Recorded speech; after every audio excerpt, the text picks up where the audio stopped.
We have this ideal of natural wine, and everybody wants natural wine to live up to that perfect ideal. It must be all of these things, right?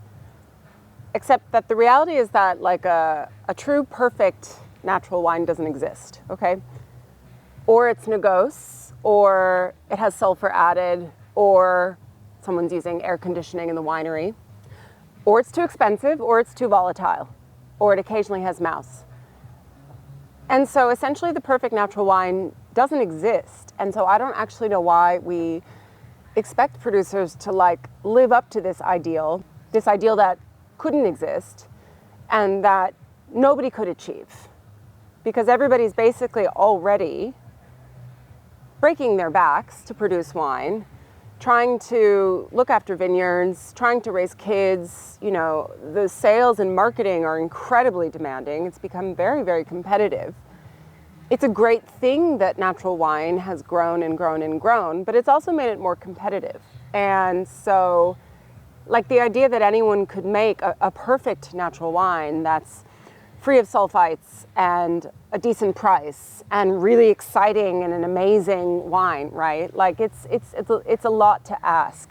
At the same time, it's obviously an immense privilege to be making natural wine. And I hope that producers appreciate that and remember that despite all the constant pressure, the pressure of the market and the pressure of day to day, like you're running from morning to night, managing things and packing wine and dealing with labels and dealing with always shifting bureaucracy. Like suddenly you have to put barcodes on and QR codes and the little pregnant lady with the X across it. And then this country has new paperwork and shipping. Shipping is a nightmare.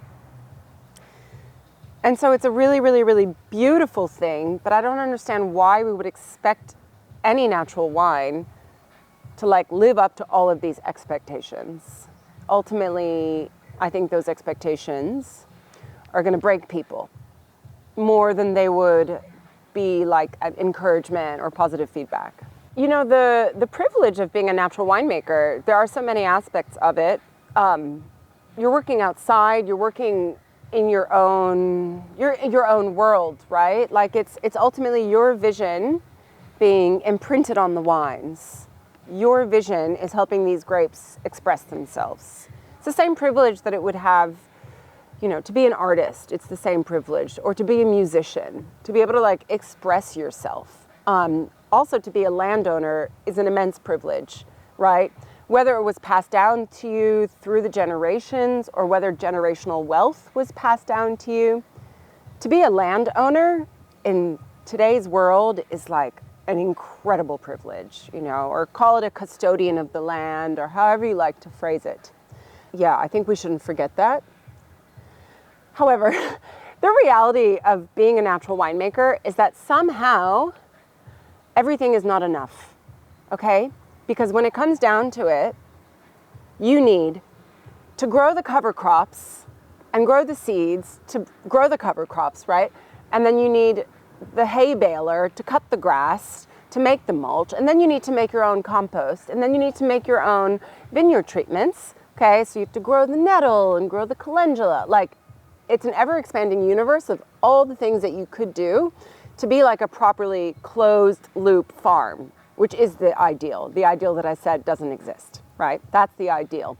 So you need a lot of machines. You need quite a lot of labor. It's not possible that one or two people could do all of those things. And I haven't even actually talked about the winemaking at all. Literally none of that was about the winemaking. It was actually just about land management, right? And so then in the winemaking, you have work throughout the year, and then you have to manage the vineyards. And at the same time, you need lots and lots of different forms of equipment to make everything. Bottling machines outside of Europe are incredibly expensive. And so then you can share things with other winemakers, but that can get complicated as well. Of course, it's beautiful when people share, when there's collaboration. But I think the reality is that once you start, like you think, oh, I've got a vineyard and I've got a press. Perfect. And 3 barrels. Great. And then you realize the barrels give your wines VA. Okay, maybe I should get some Qvevri or some Amphora. Great. You buy those, you're using them. okay, and maybe I should upgrade to a better bottling machine. So all of your income gets reinvested in the project, right? And it's amazing. It's a wonderful thing. But it is sort of like a never-ending spiral of upgrading and looking for ways to improve. And I think the other thing that's challenging is just finding the right people. Someone who understands your project and understands your vision and is like happy to learn and work at the same time is really rare. I mean, I always encourage people to work harvest, because you never know, they might become the next generation of some place that really needs someone. Like, not everyone has like an heir. Lots of places are kind of looking for someone to come up and be the apprentice and sort of take over eventually as well, if that makes sense. I think that the negoce question is a really good one, a really big one.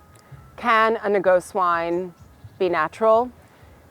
Absolutely, and of course, right? Because again, why are we having this like expectation that you have your winery and it's just surrounded by your vines and you sleep in the vines and whatever, like, and you grow your food there too and you never leave the farm? Like, that's really a lot to ask, okay? At the same time, you need to be connected to the vineyards. It's incredibly important.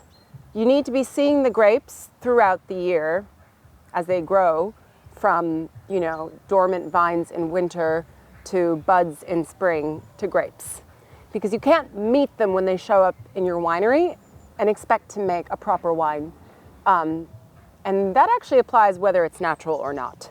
But it's definitely more important for a natural wine, because if you're not gonna mess with the grapes and you're not going to alter them, you need to be seeing them through the whole vine growing process, and you need to be understanding the land management and the soil. Working with growers as opposed to growing your own vines, working with growers is really challenging and also uncertain. You might think it's all going really well, and then you get a phone call and they've decided not to rent the vineyard to you anymore. And then all those years of whatever you've been doing, you know, driving the tractor in the vineyards or looking after the grapes or pruning, it just doesn't matter anymore. And so ultimately that's the main challenge, I think, of negoce, is the unreliability. But yeah, it's just impossible to like buy 7 hectares of vines. Like, the mortgage would be insane. How would you get the down payment? Like, I don't think that many people that get into natural wine have that kind of financial leverage. So it's a big question, the negoce thing. But I don't think that we should judge winemakers for being negoce. I think that we should look at the relationship to the vines and what winemakers are doing to understand their vines and work with them. Because yeah, as I said before, it's an incredible privilege to like own a vineyard or like own an estate, and just not everybody, you know, is sort of born into that. I don't know if people are drinking less wine or if they're drinking cheaper and safer wine, or if they're being duped, right? Like, if they're being sort of fooled by marketing into buying wines that they think are natural, like, that aren't particularly compelling wines. So it's also hard for me to answer because I'm not drinking less wine. I'm drinking plenty of wine, and the people I know are drinking plenty of wine. I also think that we're in some kind of a recession or a contraction economically, and people just can't afford to constantly be drinking, right? It's really expensive. There might also be just a post-pandemic cultural shift where people are searching for a balance of I think, like, wellness and financial stability that we just don't have right now. And I think it's a really hard moment for a lot of people, essentially, trying to afford a house and also maintain wellness. Do you know what? I think that artificial intelligence and social media have like reached a peak point where our brains are scrambled. and we don't know anymore what's good for us, and people stay home and look at TikTok instead of going out and cooking and having a dinner party. Like, I feel like I went out a lot more before Instagram and TikTok, and it was more spontaneous and more casual. Maybe that has something to do with it. So look, the only reason I stopped publishing Pipette is that I actually started to feel personally alienated from the project. And I'm the kind of person where if I feel alienated from something, I just can't do it anymore. And that's actually also why I stopped making wine. I wasn't getting deeper into it, I was getting further away from it. And that has to do a lot with being spread thin as well. But to explain with Pipette, like when I started Pipette, I was living on a friend's couch in Paris, and I was single and had no child, and I would like hop on a train and like go to Francois Saint-Lô's place in Saumur, and I didn't know where I was gonna sleep, you know, what bed they were gonna put me in, it didn't matter, like it was fucking great. It was so great and it was so real. And I could really tell the stories that way. And I also hired writers and I hired photographers because obviously that created diversity. But then eventually, as you know, I found my way to Australia. And at first it was fine. Like even when I had a baby, I was still aiming to like go out and visit wineries. And I think that's even really interesting for a child to kind of grow up with that exposure to so many different cultures and places. However, what happened was the pandemic. And so I was stuck basically in Australia for 2 years. And I just found editing the magazine from afar and relying almost entirely on contributors. And then obviously I wrote about Australian natural wine, which is amazing. But I found it really underwhelming and alienating. Look, you can make something because it prints money, or you can make something because it's meaningful. And ideally, there's some meeting point where you have a business that's doing well and it's meaningful. But if something's not meaningful, I can't do it because wine writing is really so personal. I couldn't put a word down if I didn't actually care about the place, the person, the wine, like really. Couldn't put a word down on paper. I don't think you could pay me enough. And so, ultimately I felt the right thing to do was to close it. And also shipping got really complicated during COVID. So now the newsletter is really nice and I enjoy being part of the Substack community as well. It's like people I've met in person or people I've only ever met digitally, and we're just reading each other's work and exchanging ideas. However, Substack has become a shit show, which is like another story. They decided to make it a bit more Instagram-y, and now Substack has been flooded by sort of TikTok influencers. And so I'm staying there for now. I'm writing about natural wine there for now, also with my second book, which comes out in May. I'm incredibly grateful that Pipette existed, and I actually feel that the community lives on in my tours.